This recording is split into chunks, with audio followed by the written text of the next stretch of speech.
Bonjour à tous. Il y a quelques semaines, j'ai mis au point une fiche d'observation croisée lors des TP de microscopie en 3e. J'ai reçu des questions.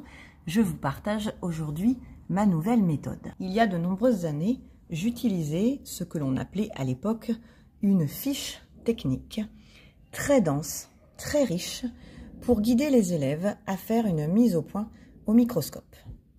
Cela fait longtemps que je ne m'en sers plus. Ce type de document est extrêmement daté, très lourd.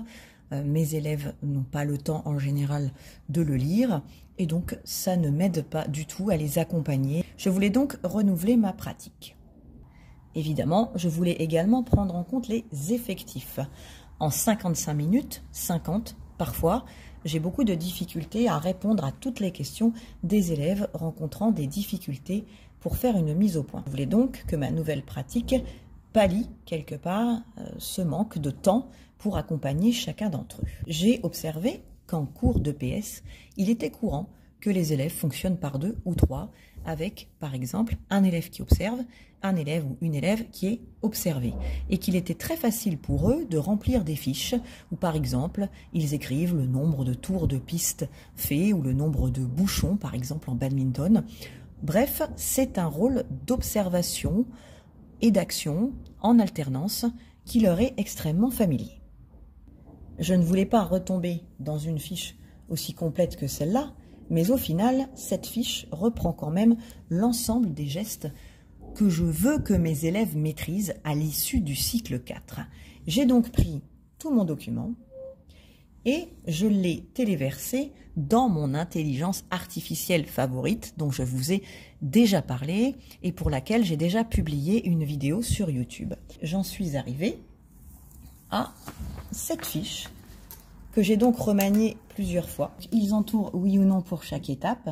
Oui si le geste a été réalisé spontanément, donc ils n'entourent pas oui s'ils ont dû guider l'élève. Non si le geste n'a pas du tout été réalisé.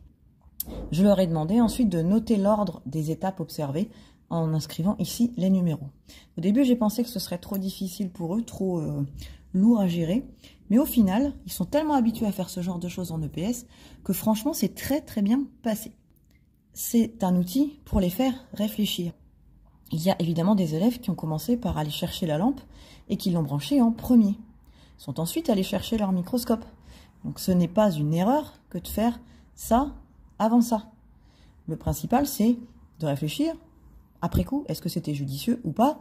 Là, c'est plus en fonction du nombre de personnes qui étaient déjà devant le chariot. Et ainsi de suite. Par exemple, avec mes 3e, nous sommes allés jusqu'à l'étape 7 inclus. Après, je marquais une pause pour travailler le schéma structural. Et ensuite, nous sommes passés directement à ce que j'ai mis tout en bas.